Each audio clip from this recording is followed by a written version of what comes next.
And want to say thank you so much for joining us today. So we got a great show coming up today. We have some incredible guest speakers that are coming on, and I think their insight is really going to be fantastic.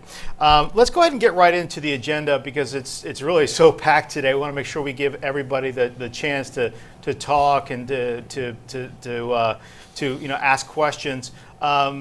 Today we're not going to have any polls, and we are going to have the ability to talk back here, but just make sure that you put your questions in the window. If you have any thoughts or any ideas, if you want to make fun of us, you go ahead and put that in there too, if we're doing something that's a little bit too much, right? So, all right, so going back to the agenda real quick. We're going to be, we have a couple announcements that we want to make. We're going to talk about growth, simplify, optimize and repeat, profitability, and then we're going to have a little bit of our partner back office. We've had some technical difficulties this last couple of days, so we're going to kind of roll with a couple different things. All right, so this is the group today. This is what we have. This is the team. First and foremost, I want to say welcome to the partners from Chicago or Illinois. We want to say, we're so thrilled to have you as part of this journey. We are combining both locations, Irvine and Chicago, and we have on the call. The first person I want to introduce is Jason Hinton. Jason, can you just quickly just introduce yourself and kind of what you do for your partners? He's going to be our co-host. Excellent. Thank you, Sherman. I appreciate it. So I am Sherman's equivalent in Illinois, and I work with a person named Jeff Stoppel, who's similar to Tim. He supports me on the technical side. And then I have Thomas Rivera, who is my virtual COO. He helps with all the logistics, the licensing, and a lot of the support-related questions. And we're really excited to be part of this and join the group, and we'll be even more excited when we can host some of our partners in Chicago, and we feel like we're very close to that. So thanks so much for letting us be a part of it. Yeah, this is going to be awesome. Hey, Thomas, you want to introduce yourself and what you do for the group? Yeah, I'd be glad to. So Thomas Rivera inside PDM, working alongside Jason Hinton, managing a great portfolio of partners in the Illinois area. Really, you can kind of look at me as like the COO, right? So everything operational side, logistics. Hey, Thomas, what's there for funding? Supplier IDs, all that stuff. Like that's my specialty. That's my arena, and that's how I support partners. Great to be here, Sherman. All right, thanks. All right, let's go over to the great Terry Eisinger. Terry, T-Dog, T-Pain. T-Pain is... I'm not sure if he's on. He left the building. Then let's go over to the next great member of the team, Tim Tetrick. I think you're there, as I just heard you. Two Tim Tetricks. I am here, yeah. Oh, hey, Sherman. Yeah, my picture up there twice. It's pretty scary. Well, you're nowhere and everywhere at the same time. So I'm just letting you know that. All right, yeah, so just quickly, Tim Tetrick. I'm a partner technology strategist for PTS. Teaming up with Sherman on the technical side of the business. All right, thank you so much, Tim. All right, so let's get into let's introduce the panelists for today on the show. I'm going to go ahead and introduce Eric Klaus first. Eric, do you want to kind of tell the group what you do and sure, all the great things about you? Thanks, Sherman. Hey, everybody, this is Eric Klaus, my company, Partner Source Solutions. We help partners grow. I am an outsourced VP of Sales and Marketing for a number of organizations. Have helped a number of organizations grow from the sub-$1 million size range to up into the multi-million dollar range. So that's what I do for partners. That's how I help you folks. Awesome, great. All right, let's go over to other two guests here. Jim, can you introduce yourself and what you do for FinchLoom, I guess? Sure, yeah, my name is Jim Richardson. I'm the founder and CEO of FinchLoom. We're a Microsoft Gold partner located in Westlake Village, California. And our specialty is being 100% Microsoft focused. Yeah. And we're a CSP provider who's developed some intellectual property to bundle with the licenses so we can offer that as a package to our customers. All right, fantastic. Now, our next guest here is really a titan within our industry. I think we're actually very lucky. Arrow is a distribution company for us for Microsoft partners, and not only did we have the great Arrow in, but Kirk, we have the great Kirk Bond in. Kirk, can you introduce yourself and what you do for Arrow? Yeah, thanks for having me. My name's Kirk Bond. I am the global cloud enablement leader with Arrow. Been with Arrow for 8 years, and basically been working for the last 8 years to pioneer Arrow's cloud program. And so we're excited to be working with Microsoft in the CSP program. Fantastic. All right. So let's get into the announcements just real quick. I think it's a couple just line items that we want to address. Before we get into the actual meat of the meeting. So I sent out an email yesterday or 2 days ago to everyone here, and this is in regards to ensuring that we can help you, the partner, grow your business. Not just the way that you're doing it with the marketing, right, that we talk about, but internally. So we've had some issues with sometimes account mapping and getting people in the right account. So I decided to team up with a actual manager here for the account executives, and I sent out their list of accounts. Now, if you haven't gotten a chance to look at those accounts and then respond to that and say which ones that you're in, please do it as quick as you can, okay? Because this is a proof of concept. Nobody else is doing this. No other partner development manager is actually doing this for their partners. But I want to get you in touch with the account executive that is on that account. Now, when we know whoever's mapped to whatever, and then we have the accounts that no one's mapped to, that's when I'm going to make sure I get the right partners into those accounts. So account mapping is really important. We're going to try to do something a little bit different. We only did it with Southern California, so if you're a Northern California rep, we haven't had those together for you, but we're going to have those hopefully shortly. And then Illinois, the partners over there, I'll talk to Jason about doing something very similar for you guys. Very important to do. All right, account connections. So in line with account mapping, the next step will be then to get you on a call with the Microsoft account rep. Okay, that would be the idea, right?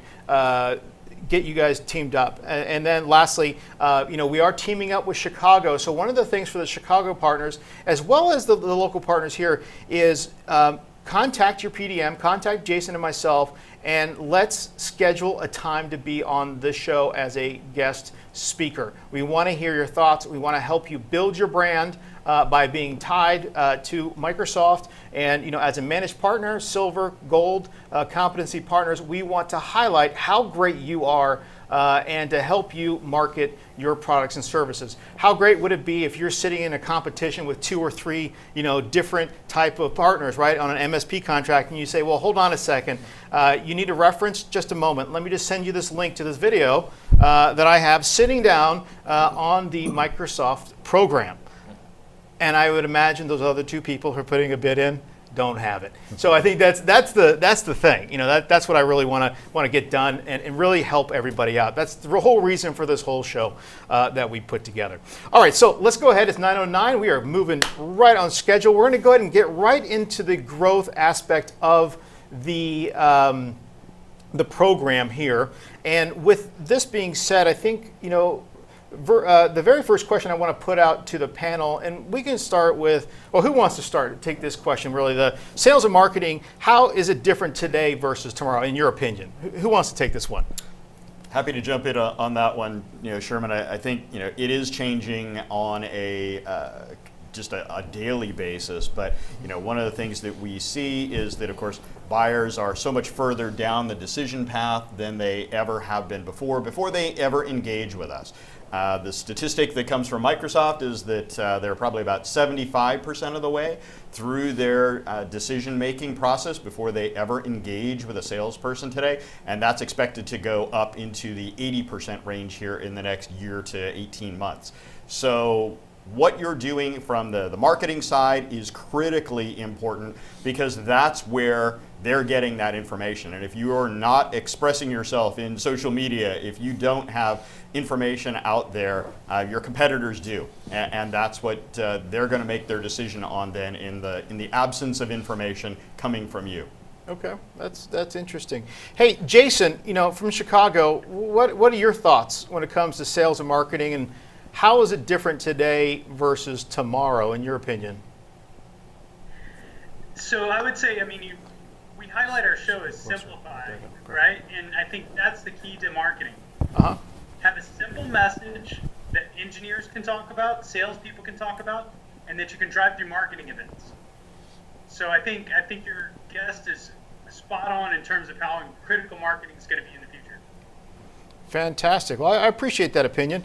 Now, Kirk, what would you think? You have a different perspective because you come from the distribution channel. Okay, You're not building your own practice, but you have some probably thoughts on this. Yeah, it's helpful to leverage distribution, right? One thing is distribution can be a great marketing arm and help promote the marketing piece. But I've seen a lot of the partners, and I love my view because I've got a unique view that I can see several different partners and what works and what doesn't work. I still think it's moving back to the whole relationship sale. Salespeople have to understand relationship building and getting in front of those customers and building trust with them so that they can find out what all the things that they need to do and not just show up and throw up speeds and feeds. I like that concept. One of the things that you said is relationship and building. I would say that another thing to think about is implied relationship.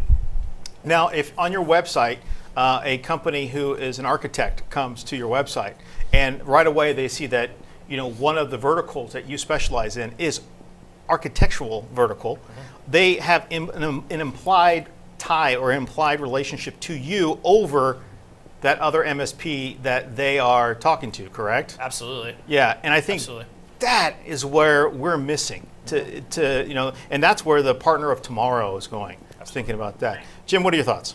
Well, I think that today marketing has sort of become the inbound marketing model across the board, and that's sort of the norm today. So we're thinking ahead to tomorrow and changing that up a bit. We're doing things now to just gain attention, like marketing stunts. Just about 3 months ago, I did a stunt where I infected myself with malware live on the internet and then survived it by using Microsoft technologies. So that gained a lot of attention for us.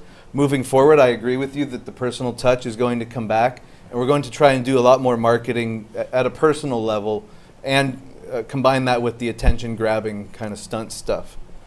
I love it. I love it. I would love to do stunts too, but we have a kind of some policies that don't allow me to do it. Let me ask. Okay, go back to Kirk here. What are the best partners focusing on when you talk to your partners? What are the best ones at Arrow doing? It's different. They're differentiating themselves, right? The way the old model is not working. As far as Arrow, we do $6.5 billion of hardware, right? And a lot of the partners that I talk with are still in that hardware mindset. We're still trying to figure out how do we sell this right, and how do we make it work for them. And it's not that. It's listening to the customer. It's trying to figure out those things. So a lot of the partners that I'm working with today, while they were large hardware partners, they've kind of carved out a different section of their company and hired solution salespeople and cloud salespeople to focus on solution selling. And that seems to be the real key, and they're having great success with it. That's really good. What do you think? You're doing the stunts. That's kind of different. Well, let me ask you this, Eric. What do you think? What are some different things that people are doing? The best partners. What are they doing to drive growth? I think it is very much, you talked about relationship, and I think that that's an important part of it, how you build that relationship in the digital world, and part of that is nurturing people through that buying journey. And so leveraging tools for customer relationship management and marketing automation. I think in today's world, you've got to have both of those things, and they need to be working together with one another. I don't know how many people on the call might have seen this, but just yesterday, Microsoft rolled out a new platform that is available for partners. Deanna Ishak, the great Deanna Ishak from Microsoft, had her Marketing SureStep call yesterday. And they rolled out a new platform called Content MX, which is available for Microsoft partners at no cost. Sherman, I'll get you the details if you don't already have it. But this is something that Microsoft partners are being encouraged to sign up for now. It is a marketing automation and social media platform that they can take advantage of at no cost. It's beautiful. Yeah, actually, that is a great program. I'm so glad. I didn't pay you to say that. I didn't. I swear I didn't. But Deanna has put that together. It's social media content creation that we actually do for partners. We're helping the partners with that one step that is sometimes eludes a lot of our partners, right? We know that our partnership there's great tacticians, right? We have we have great technology experts. However, sales and marketing isn't part of that, being great at that, right? So, all right, so, I love the unique way of generating leads by stunts. What are other unique ways, Kirk, that you've seen? Do you have an opinion on that? I haven't really seen anything really out of the box unique, and I think that's the next step. We've got to get partners to think outside the box. I love the stunt piece. I want to see you do some stunts. I think that's got to be built into it. I think that would be really cool. We can team up if you We can team up, yeah. We should infect your computer here on live next time you Well, come my down. next stunt is I'm going to give out my password live on the air. So, but don't worry, we'll be protecting ourselves with multi-factor authentication. All right. So there's always a lesson to be learned from the stunt. But I think it's people we got to start thinking outside the box, and I think the sky's the limit in a lot of things because it's such a vast new territory, and there's a lot of things you can do, and I think you just got to be bold. Well, that's good. There's one more thing I wanted to add too. Not just marketing to bring in leads, but marketing to your existing clients. We're finding a huge deficit there where we signed them up for something and we're giving them service, but then that stopped. So we want to continue to drive awareness to our existing client base and not upsell them, but get them more solutions that they truly need. And that's a great point because we have a lot of partners. They're in great accounts, right? I mean, they're doing business at the Toyotas, the Lexus, the General Foods. They're doing all the business, but they're doing one little piece of it, and they're not talking to the rest of the business, and they're not getting involved with the rest of the business. And that's a huge miss. They're already in there. They're a trusted advisor. Why not exploit that? And something that's been weird for us, we normally talk to the IT person, the IT director. Yeah. Now we're starting to talk to operations managers, HR managers, and owners for smaller businesses. So it's going beyond just IT now. We're talking business solutions with other management people. And that takes a different salesperson. Yeah, it takes does. a totally different solution Yeah. sales-based sell. Yeah. Absolutely. I love this because it kind of coincides with something later down the road about the optimization. Do we have Bill Ray on the call? Bill, are you there?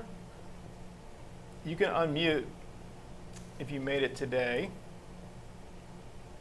Okay.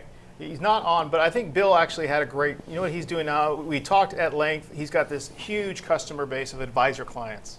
I mean, huge, hundreds and thousands probably.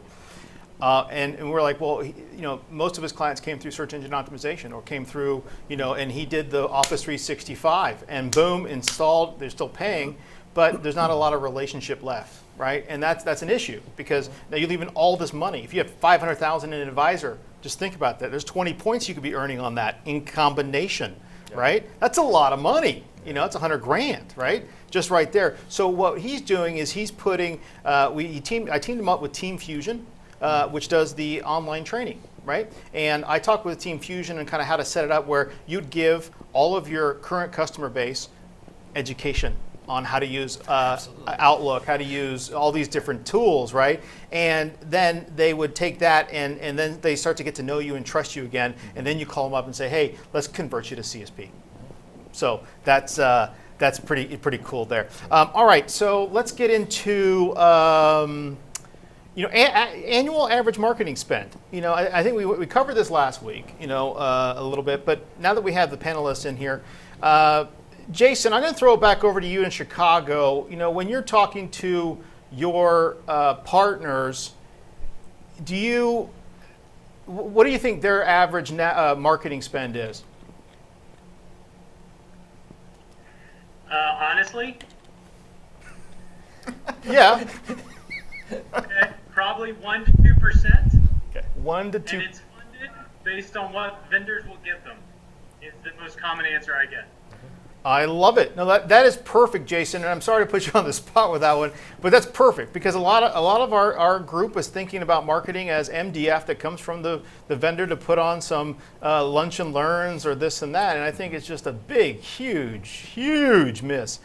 What do you, Kirk? What do you from the partners that you're working with? Mm-hmm. So agreed. A lot of the partners that I work with are used to that traditional model, right? Give me the MDF and we'll go do something fun or do something crazy. And they spend a lot of money doing those events, and we're not seeing a lot of return out of it, right? So we're actually trying to partner with other companies to generate warm leads. We're putting in a whole enablement package together to say, how can we help educate your team? Where are you guys at today in your cloud journey or your selling Microsoft products, and then how can we educate you, get you to a point, and then work with one of our third-party companies to dial for leads and give our partners warm leads so that we can help start that business and help them get started. Whoa. Okay, hold on a minute. Let's back up here. When we hear about leads and a distributor working on leads, let's go ahead and go back to that. So if one of, and look, I'm an advocate for all distributors. I can't have any one particular that I say, you got to go this way or whatever, but there are distributors that are forward thinking, and I want to give this some time. Please explain again how you're working with partners to help drive them leads. Yeah, so our group has developed something called the Azure Boost program. Okay. And what that is we're identifying partners with high potential. We put them through a little bit of a process, understand who they are, and see that they've got some high potential according to our metrics. And then we'll go in and we'll do some education for them, get them updated with certifications on where they need to be as far as supporting some of the programs that are out there. And then we've gone to a third-party marketing firm, and we've contracted with them to go out and find leads that they can actually be warm leads that we can turn over. So we're putting some skin in the game, and then helping our partners as well when they come over and work with us on our CSP program. Oh, fantastic. That's great. Yeah. That's really something Trying else. to be different, trying to be outside the box. And I love that. I just had a question because when I hear a vendor or a distributor saying they want to send us leads, I usually assume those are the junk leads they don't want. Is that the case with your company? No, absolutely not. We're actually partnering with our marketing company to find net new, brand new leads. So these are already qualified. They've been on the phone with someone who knows about the Microsoft CSP program, and they've qualified it to a state to where it's warm enough to turn over. So it's not just the junk stuff. I mean, I get it. That's kind of the old days of old type piece, right? But we're trying to be different about this and trying to approach it different because we're new to the game. I mean, we've only been a Microsoft CSP partner for 18 months, and we're struggling with some things, but we're trying to take a little different approach to it. Yeah, that's great. Yeah. That's fantastic. That really is. And we're going to make sure we got to cut that and make that as a focus for you guys. All right, so let's get into the next section here. It's the simplify, optimize, and repeat. And the reason why we have this is because we really want to focus on things that are going to help you understand how to move your business and become more profitable, right? So there's my cool transition. Whoa. Do you like that one? You like the little garbage ones? Right? All right. All right, so let's talk about Eric. How do you get new customers, and how do profitable partners get new customers? Well, I mean, I think this is the biggest challenge for every organization, and so it really comes down to that marketing spend and exactly what you were looking at a minute ago. We kind of went around a little bit on one of the questions about what are partners actually spending on this, and I think Tim, I think, nailed it right on that most partners aren't spending enough is really what it comes down to. If you think about it from a business owner standpoint, this is where you're making your biggest investment as an organization to grow your business. So why aren't they putting more money into this? The organizations that I see that are really succeeding are spending somewhere well north of a couple of percent, but probably in the, call it 10 to 15% range. I look at it as a franchise model. If you go to McDonald's, by way of example, as a franchisee, 3% off the top of every burger you sell goes right back into marketing. It's part of the franchise plan that that McDonald's puts in place. If you go to Meineke, it's 10%. So you look at the franchise model, and their spend is directly attributed to every dollar that comes into the organization. That's something that I think more organizations should look at in terms of how they define their marketing budget. Take a percentage off the top. If you can't afford to do 10, make it 5. But it shouldn't be 1 or 2. That's not going to get you very far.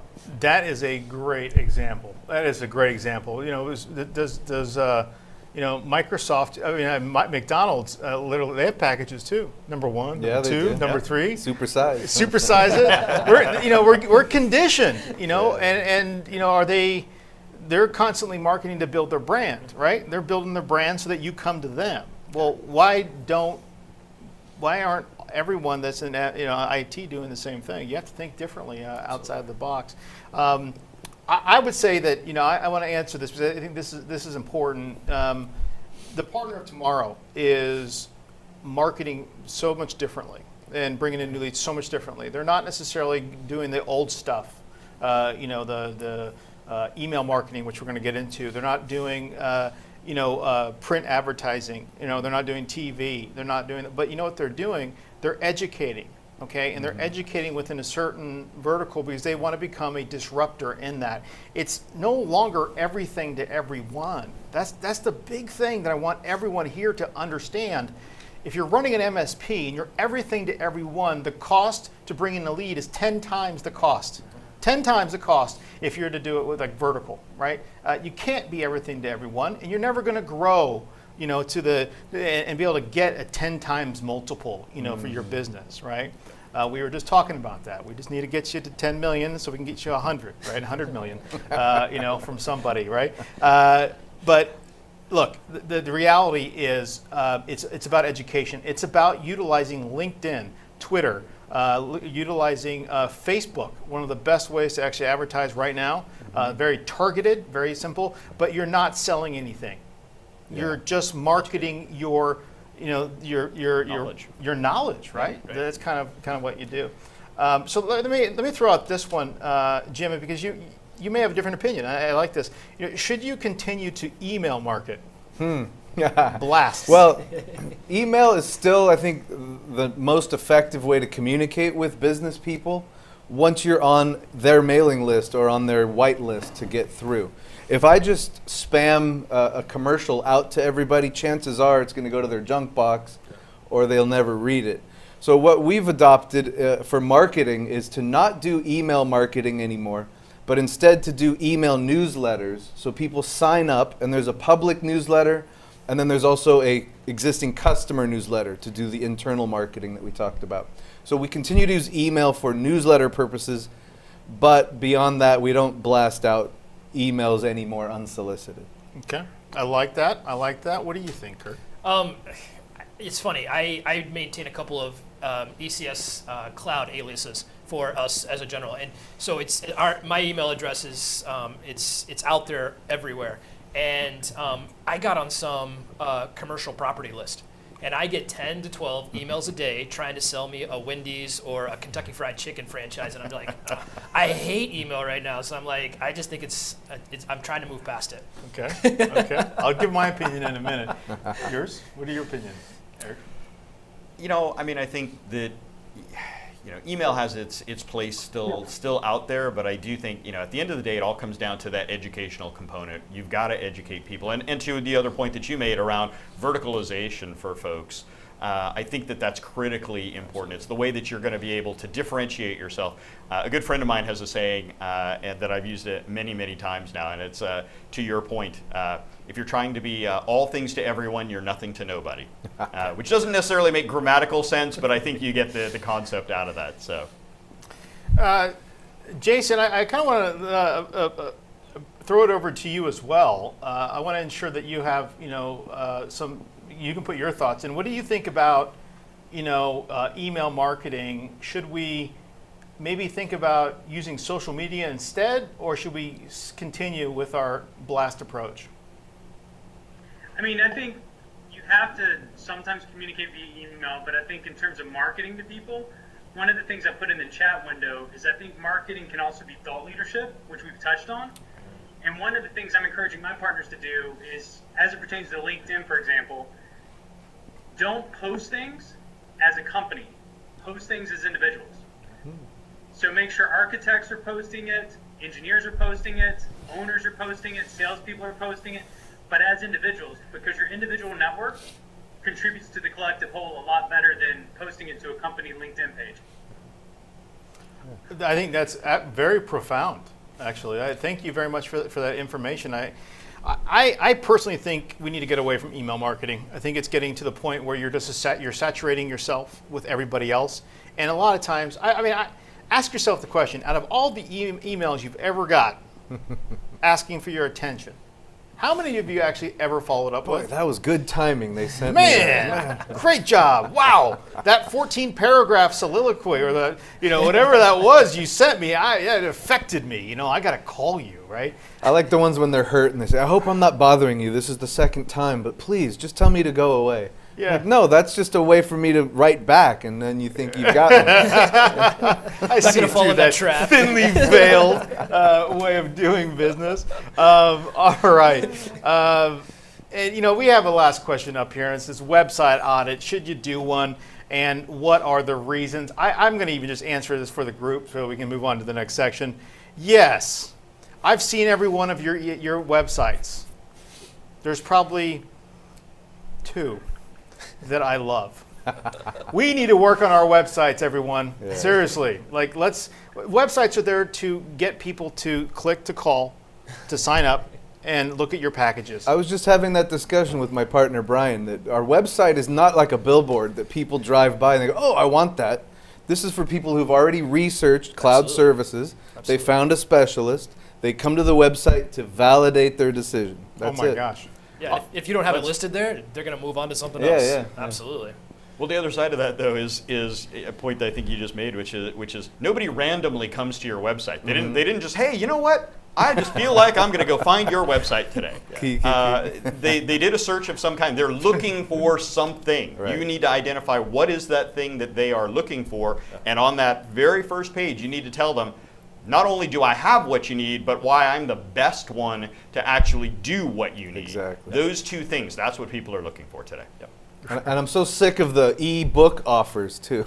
Oh, Putting those on the web. Everything's popping up all over the website. yeah. It's thinly veiled to get your information so that they can blast your email box, Yeah, right? so I'm getting away from that, too. Yeah, we had that last year, and I was like the only sore thumb in the organization was saying, hey, we need to stop with these. Nobody wants to read those papers. Nobody, and they want to see, like, let's give them something cooler. Let's find something that they actually can use, like something cool. Video. Hey, take it easy. Yeah, we can do video. All right, now next section. Let's get into profitability. I want to talk about this for just a second. Profitability, I think, is number one when you come to looking at your business. If you're not striving, if you're not looking at profitability every single day, you're in a position where you may not be growing. And your business could possibly be losing. It's very easy for us to be stuck inside of our projects that we get. Sometimes you just get a big project and you're like, gosh, I'm just going to focus on that. I was reading a book and a saying from Warren Buffett, right? Is pay attention to the details. And one of his examples he cited specifically was that he was interviewing some different franchisees, and one of his franchisees that he was working with was literally counted the sheets of toilet paper to see if he was being cheated, right? Okay, now you might think that's a little weird, right? But the fact is, he found out he was being cheated. And what Warren Buffett says about that, and we're going to give him all the credit on this, is pay attention to the details. If you're not paying attention to the details, you're not paying attention to your business, you're in a bit bad spot. I would also put that out to salespeople. If you're a salesperson on the call, pay attention to your details. It's so easy to kind of always be chasing the ring, right? Chasing that new deal. But let's pay attention to those people that you've touched with or you've talked to. What are you doing differently that would help you become more profitable by selling more, right? Just by doing that. All right, so let's go ahead and get into this. Profitability. Oh gosh, you missed my transition. It was another one of those great ones. All right. So first question here, should you spend headcount on sales or marketing positions knowing your place in our industry? Now, Kirk, I'm going to throw this one to you. What do you think on, what is your opinion on that? I think you absolutely have to spend money on the headcount for both positions. Marketing kind of opens the door and helps set the precedent of who you are and what you're doing, and just kind of sets your brand. But then the salesperson, you have to have presentable salespeople, knowledgeable salespeople, because they're the ones that are going to take that forward after they've got the introduction and build that relationship. So absolutely, I think you have to do both. Okay, that's a good Absolutely. opinion. Jim? I can take it one step further and say that if you're a small partner and you're just starting out and you don't have a salesperson, find the best salesperson you can find and offer them partnership in your company. That's what we did. That's what I did. I partnered with Brian. He brought his sales experience and we tripled the next year. So it was a very important role to fill for us. And so yes, you should absolutely invest in sales and marketing headcount. That's a different perspective. Yeah. Not many people think about that. They're thinking they want to have everything. I own this. This is all mine. You can't touch it. I'm not going to give you anything. Right? Right. But the reality is, hey, that's a great business decision. And Brian's excellent. And he sold me on it. He said, together we can do 100 million, whereas by yourself, maybe you can do 1. And that's a good deal with the partnership too, because I think with solution sales and a lot of stuff, relationship building, you've got to pay money up front for a good salesperson to do Yeah. that. You can't just say, I'm going to pay you a really low base and here's a really high unattainable number. So he got a 0 salary. Yeah, so the partnership worked though, right? I mean, that's a way to get him ingrained, to give him some skin in the game, right? And you're not going to get a quality solution salesperson by saying, here's a $20,000 base, but you can make $200,000 if you just knock it out of the park. Yeah. That model just isn't going to hunt. Right. No, and I guess I'll say, one thing around that's amazing that you were able to get that to work. A lot of salespeople might not bite for that. The other piece, though, that I think is important for most partners, especially the folks that I've worked with in the past, is especially the SMB partners. It's before you go out and you make that investment in those sales and marketing resources, identify what your processes are going to be as an organization. Because if you bring those people in and you don't have processes and you don't know what you're trying to accomplish out of this, they're not going to be successful. And that's one of the things that I've seen for a lot of organizations is they go through and they hire a salesperson and then they say, well, the salesperson failed. They didn't accomplish the objectives. Exactly. And I think it goes back to what you were saying, right? We set them with a really, really ridiculously low base. We set these, insane goals for them and then they didn't attain them. Right. And I don't know why. Right. And the reason why was because you didn't put processes in place. You didn't put tools in place. You don't have a CRM platform for them to use. And that's a whole nother conversation. But, a lot of elements that go into laying the foundation for success for a salesperson to come into the organization to help you grow. And if you don't put those pieces in place, then I think you're holding them back and really setting them up for failure. And it could be just as simple as not even knowing what they're selling, right? Right. I mean, go sell cloud solutions. Right. What does that mean, right? Who knows? If they didn't come from the industry, right, if they don't have some kind of background around that, and a lot of times that's what we see, right? They hire somebody, young guys right out of college, they don't have a background in this industry, we got them cheap because that's what we could afford. We didn't lay that foundation for success. We didn't get them any education, or we relied on, hey, go watch some videos from Microsoft. That's how you're going to get your education, and that's just not here, realistic. Sell it all. Right, exactly. Right? Yeah, It goes back to your here's conversation, everything. right? You can't you can't just throw it all against the wall and expect something to happen. You've got to be targeted. Yeah, and got to same be with sales targeted. as well. And go to a couple of Chamber of Commerce meetings because that's where you're going to get your leads. Yeah. Like, really? Yeah, no, you're not. You're not. Just that's all I got to say. Yeah, I mean, that kind of proves, makes a point. If you're everything to everyone, and you have 150 line items that you sell, right? How are the salespeople going to be successful? Right. Absolutely. Right. I found that the most successful jobs I've been in or have led teams have all had, hey, this is what we sell. It's right here, Yeah. and this is what we focus on. Yeah. That is the holy grail, right? And that coincides with the thing that we talk about every single week, which is build packages. Stop being everything to everyone. I I'm just going to play that as like a sound. Stop being everything to anyone. All right. So let's get into one last question, and then we want to go over the spotlight here. Jim, this is good for you here. What do you think is the most common mistake partners make when building out their practice? Yeah, you built your practice. So give us a mistake that you made that now you're like, oh my gosh. Well, this is a big mistake I made, and it's a personal crutch I have to bear. And it's great why Brian came aboard as a sales guy. Being from a technology background, I love working on computers so much, I would give my time away, and I would undersell myself. And Brian came aboard and said, what are you doing? You're giving it away. And he said, let's charge this. And I said, they'll never pay that. And guess what? They did. So that was one of the biggest mistakes I made, was underselling myself and our services, and we've overcome that. It's hard to do for me, but I rely on Brian and his expertise to get it done. So it's letting go of that and getting someone else to do it is a big help for me. That's great. Well, thank you for sharing that. Eric, I know, so we were talking about sales and marketing stuff, and focus on that. One of the things that Eric does, I just want to, it's a kind of a shameless plug here to a degree, but outsource sales and marketing. So you need that. If you have that need, that's why we have Eric on. He's a great partner, and if you are having those types of scenarios where you're like, gosh, I just don't have the resources right now, or you don't have that, at least do something. If you're not going to hire any specific salespeople or give them a piece of your company, at least do something. You can contact Eric Klaus. We'll send out the contact information for everybody in a little bit. Sure, thank you. Yeah. And just to tail on that, I think you're right. Just do something, and also continuously do it. Thank you. That's one of the things I was going to say, is that a repetitive motion, continuing that, I think is really, really critical. Even if it's something you don't think is going to be impactful, a year later it might be. Yep. Jason, I want to throw it over to you from Chicago and the Illinois partners. What are your thoughts on what we were just talking about?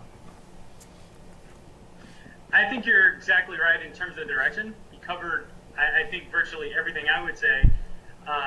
In terms of the when to hire, as I'm talking to some of my partners about this right now, have your messaging clear, have your packages clear, and then you hire the right person who's going to fit to sell that message and those packages. And I would like to give credit to Wayne, one of my partners who's on the call. We had this discussion about a month or so ago.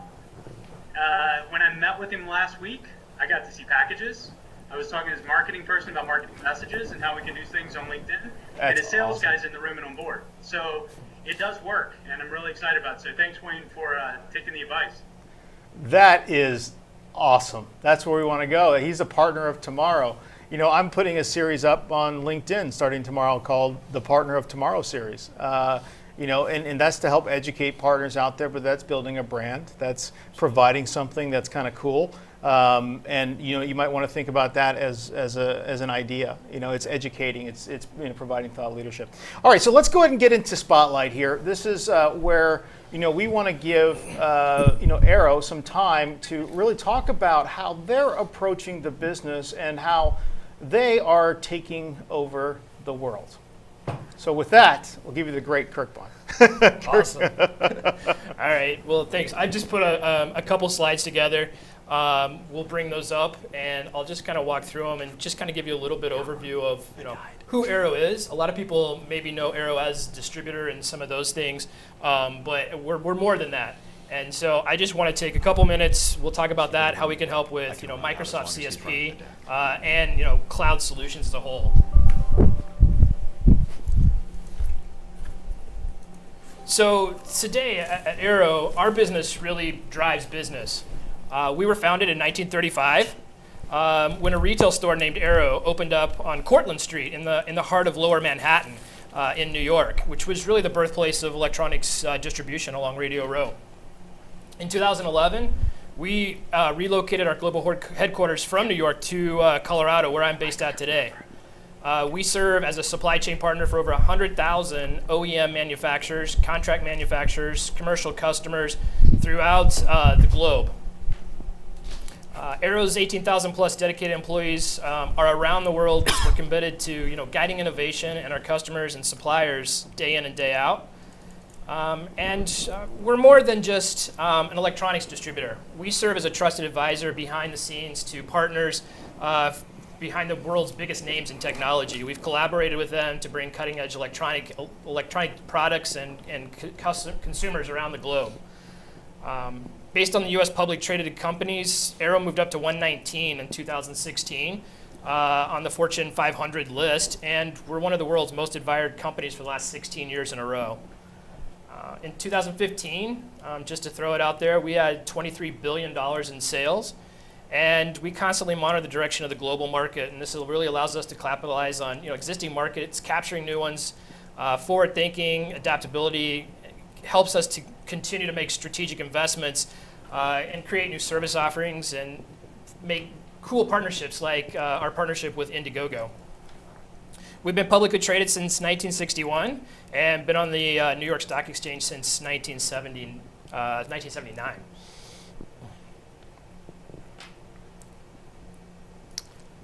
So our tagline really is 5 years out. And what that really means is that's really the tangible future. The people who live and work there know what technologies, materials, new ideas, new electronics will make life not only different, but better. Not just easier, but more inspired. 5 years out is a way of thinking that's reserved for a special group of people, whether it's engineers, inventors, planners, managers, our customers, anyone who's thinking about the next great innovation and then the next one after that. 5 years out really isn't, wow, it's really behind. 5 years out really isn't, 15 to 20 years from now, because that's science fiction. And tomorrow is pretty much yesterday already anyway. So it's kind of this special place where we're figuring where the tangible future meets what's possible and practical. Living in a world 5 years out enables us to help our customers and partners stay ahead of what's ahead and helping them define the future of tangible possibilities. So today, the traditional hard-walled data center is becoming a hybrid data center and best-of-breed cloud technology services. Corporate IT is increasingly partnering with business units in adoption of cloud solutions and helping assure business priorities around security and compliance, making sure those requirements are met. In serving this new consumption model, we've really created an ecosystem for our traditional OEM and cloud suppliers and resellers, which provides an efficient, trusted route to serve the technology services business consumer, whether the choice is on-prem or off-prem. Our investment in the enabling technologies and practices, as well as our rich global reseller partner community, and our proven track record of scaling growth provides most of the elements needed to drive a successful go-to-market strategy. For the OEMs, on the left side of the slide, the investment made to create, transform, and build a cloud-enabled channel both supports and accelerates an overall growth strategy, which is developing cloud services and cloud affiliate partner community, and ultimately revenues. For the reseller partners, the tools, know-how, resources needed to offer their customers these solutions in an efficient and easily accessible, deployable, scalable manner is holding back their success serving a lot of this market. Our cloud solutions are really positioned to accelerate growth of the cloud and managed services market to the OEMs and the reseller partners by serving the cloud services business consumer.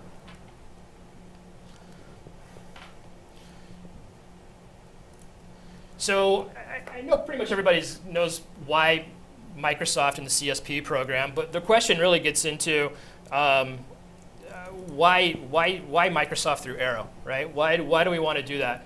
And a couple of points is just first the investment.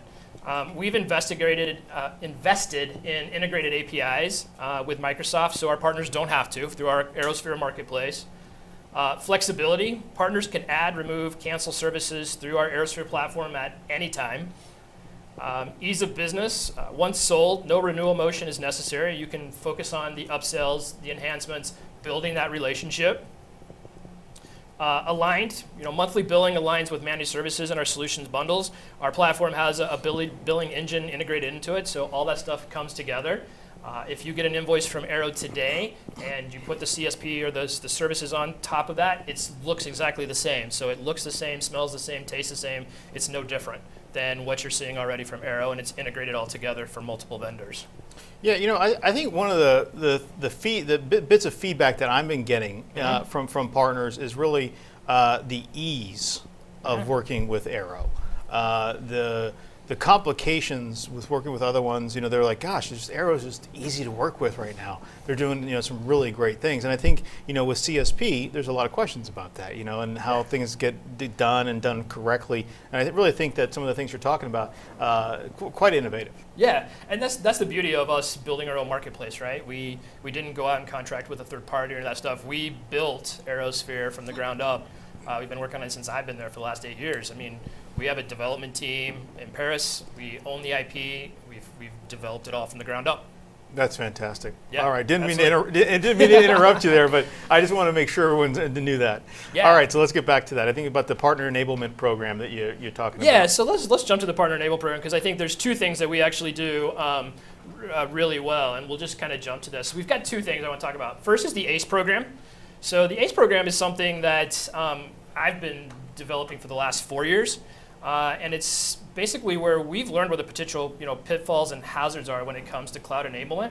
We're always enabling or always evaluating that and looking at it and saying, how can we make this better, right? It isn't a cookie cutter approach at all. It's designed to be customer specific and get partners ramped up quickly. So education is really exactly what it sounds like on this slide. So the first part's the enable, the second part's the educate.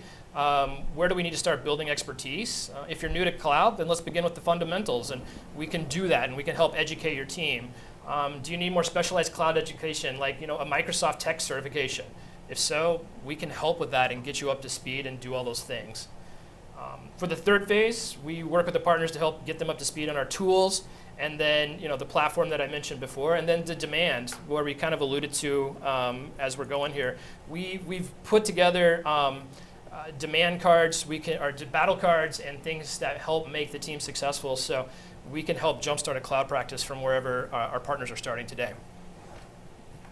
So, and then the last piece, I just want to, since we're kind of running a little short on time, I do want to just kind of jump to the Azure Boost program that we put in place. It's this right here. This is our new Azure Boost program, and Arrow wants to invest in you and Azure sales with a hands-on activation program that we've developed. It's focused on training, certified hands-on technical support, tools, digital marketing kits, and then highly qualified leads for partners who are really committed to closing revenues in 2018. That's really the goal. We want to really feed some of our partners who come into our team. They show the ferocity to get educated and want to pull some of this together, and we want to help scratch their back as well and give them leads. I think that's just absolutely amazing. I really, it's a new approach. You're not really seeing that. So up here you have his contact information. You can always ping me or ping Jason if you're in the Illinois area. Kirk Bond, Global Cloud Enablement, ECS Cloud Services at arrow.com. Go ahead and give him a call right after the show. Blow up his email. Don't send me KFC sales. I don't want to buy a KFC. Don't send him a KFC. On the list. Yeah, don't do that. I'm not doing that. No spam. Don't do that. So, all right. Well, hey, thank you so much, Kirk. Really do appreciate that. Thank you. So we want to get into the last section, which is really the partner back office. Now, we've had some technical difficulties here the past 2 days. We've literally spent about, I don't know, Tom, how many hours?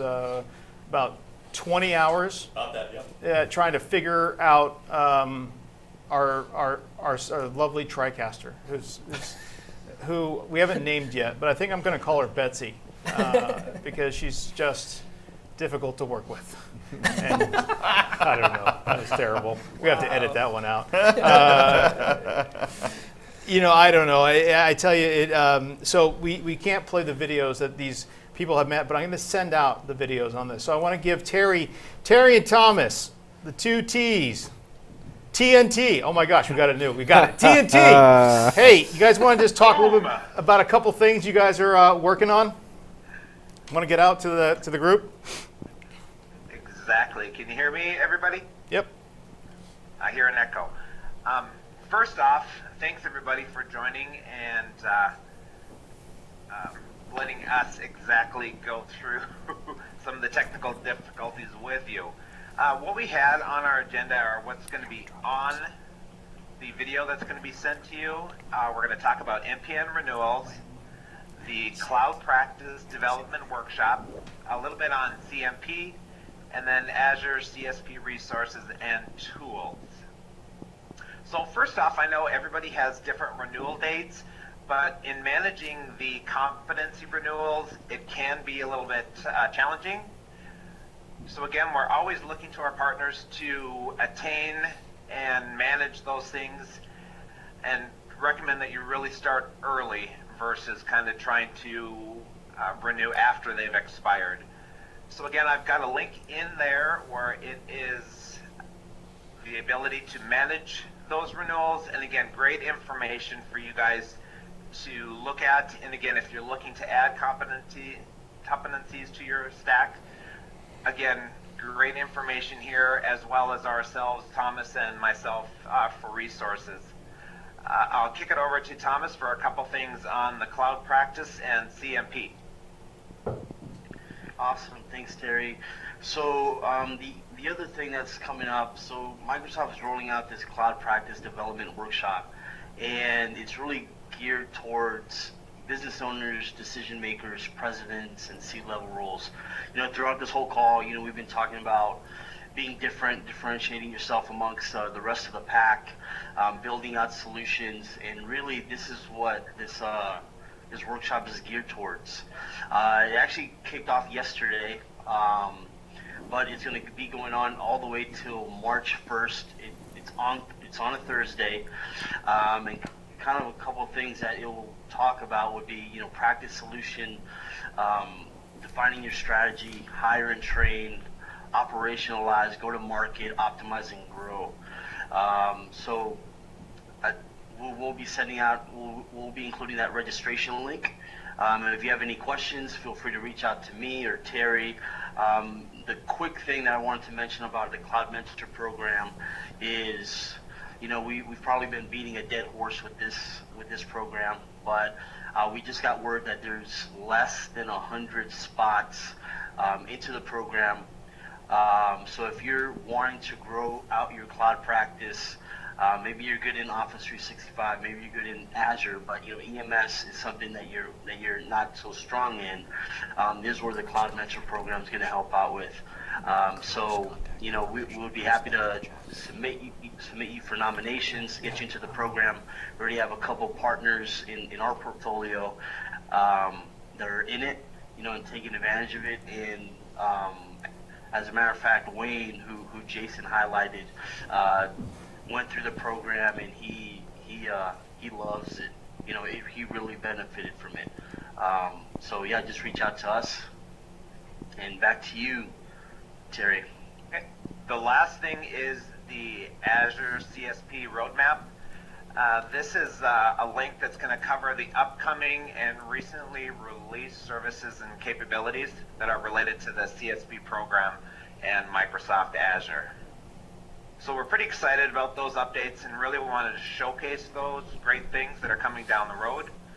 Again, there are specific timelines listed in there, but again, those may be subject to change. And then the last link is the Azure Office Hours. It's a great monthly series. It's going to really inform you guys and support you as you're covering different, incentives, best practices, and also FAQs. So it's going to help you guys drive that Azure business, and really, again, a good resource for you guys to put on your calendars moving forward. With that, I'm going to hand it back over to you, Sherman, and I look forward to talking to you guys next week. Thank you very much. I really do appreciate it. And Tim, I apologize. We ran out of time here on this one, but I will have the videos teed up and sent out to everyone on the call. So I want to say thank you, everyone, once again. Just want to, once again, I'm going to just go around the table, have everyone just introduce yourself. Just say hello or say goodbye or whatever you want to do, really. But I want to give you that opportunity to say that. Jim, last thoughts? Sure. If you want to watch my next stunt, sign up on our newsletter on the website, finchloom.com. Thank you for having us here. This was a great experience, Sherman. Great. Awesome. Kirk? Thanks as well. This was a great experience. I'm going to have to come up with a really cool stunt. I want to do that. All right, Eric? Everybody, thanks very much for the opportunity. Of course, Sherman, thank you very much. Appreciate it. You're welcome. You're welcome. All right. Hey, everyone, thanks so much. Make sure you reach out to me. We got to schedule all the partners in to this. I want to make sure that we're on here and ensure that you tell your colleagues to join this as well. Thanks so much for your time and have a great afternoon. Goodbye.